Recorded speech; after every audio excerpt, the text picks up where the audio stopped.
കോഴിക്കോട്ടേക്ക്. കോഴിക്കോട് മെഡിക്കൽ കോളേജിൽ പ്രസവ ശസ്ത്രക്രിയയ്ക്കിടെ അർഷിനിയുടെ വയറ്റിൽ കത്രിക കുടുങ്ങിയ സംഭവത്തിൽ പോലീസ് ഇന്ന് കുറ്റപത്രം സമർപ്പിക്കും. പ്രതിപട്ടികയിലുള്ള 2 ഡോക്ടേഴ്സിനെയും 2 നഴ്സസിനെയും പ്രോസിക്യൂട്ട് ചെയ്യാൻ സംസ്ഥാന സർക്കാർ അനുമതി കൊടുത്തു. 4 പേരെ പ്രതി ചേർത്തുകൊണ്ട് കുന്ദമംഗലം കോടതിയിൽ പോലീസ് നേരത്തെ റിപ്പോർട്ട് കൊടുത്തിരുന്നു. ദീപക് തർമ്മടം ചേരുന്നു കോഴിക്കോട് നിന്ന് വിശദാംശങ്ങളുമായി. Deepak, good morning. നല്ലൊരു പ്രഭാതം ദീപകിന് ആശംസിക്കുന്നു. Good morning. അപ്പോൾ പറയൂ ദീപക്, എന്തൊക്കെയാണ്? നമ്മൾ കൊണ്ടുവന്ന വാർത്തയായിരുന്നു, നമ്മൾ ആ വാർത്ത വിടാതെ പിന്തുടർന്നു, അവസാനം അതിനൊരു ഫലമുണ്ടായി എന്ന് കാണുന്നു. സന്തോഷം. പറയൂ.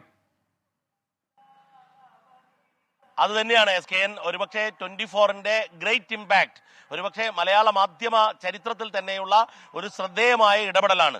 കാരണം വർഷങ്ങളായി വേദന കടിച്ചമർത്തി ജീവിക്കുകയായിരുന്ന അർഷീനയുടെ വയറിലെ കത്രിക കുടുങ്ങിയത് കോഴിക്കോട് മെഡിക്കൽ കോളേജിലാണെന്ന് അർഷീന ആവർത്തിച്ചു പറഞ്ഞു. പക്ഷേ എന്നാൽ മെഡിക്കൽ കോളേജ് അധികൃതർ അത് സമ്മതിച്ചുമില്ല. ഒടുവിലാണ് മെഡിക്കൽ ബോർഡ് നെഗ്ലിജൻസ് കണ്ടെത്തുന്നു. പക്ഷേ എന്നാൽ നെഗ്ലിജൻസ് എവിടെ വെച്ചാണ് എന്ന് മെഡിക്കൽ ബോർഡിന് കണ്ടെത്താൻ പറ്റുന്നില്ല.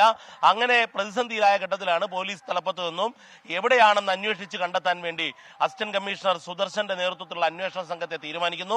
അങ്ങനെയാണ് 4 പേരെ പ്രതികളാക്കുന്നത്. 2 ഡോക്ടേഴ്സ്, 2 നഴ്സസ്മാർ, അതായത് രമേശൻ, രഹന, മഞ്ജു, ഷഹന, ഈ 4 പേർക്കെതിരെയാണ് കേസെടുത്തത്. IPC 338 റെഡ് വിത്ത് 34 പ്രകാരം, അതായത് മെഡിക്കൽ നെഗ്ലിജൻസിനും സംഘം ചേർന്നുള്ള കുറ്റകൃത്യത്തിനുമാണ് കേസെടുത്തത്.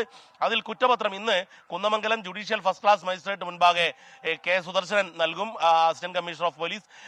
മാത്രവുമല്ല, ഇന്നലെ തന്നെ നൽകാൻ തീരുമാനിച്ചതായിരുന്നു. പക്ഷേ ചില സാങ്കേതിക തടസ്സങ്ങൾ കൊണ്ടാണ്.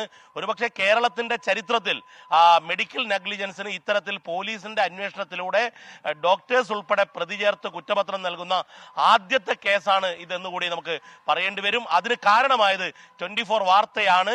ഇത്തരത്തിൽ നീതി ലഭിക്കാനുള്ള പോരാട്ടത്തിൽ 24ന് വിജയിക്കാൻ സാധിക്കുന്നു എന്നുള്ള സന്തോഷം കൂടി നമുക്ക് ഈ വേളയിൽ പ്രേക്ഷകരുമായി പങ്കുവയ്ക്കാൻ സാധിക്കും. SKN. Thank you Deepak Dharmadam. ലോകത്തെവിടെയായാലും ഏത് സമയത്തും 24 വാർത്തകളും ഓഗ്മെന്റഡ് റിയാലിറ്റി പാക്കേജുകളും എക്സ്പ്ലെയിനറുകളും വിശദമായി കാണാൻ ഞങ്ങളുടെ യൂട്യൂബ് ചാനൽ നിങ്ങൾക്ക് സബ്സ്ക്രൈബ് ചെയ്യാം.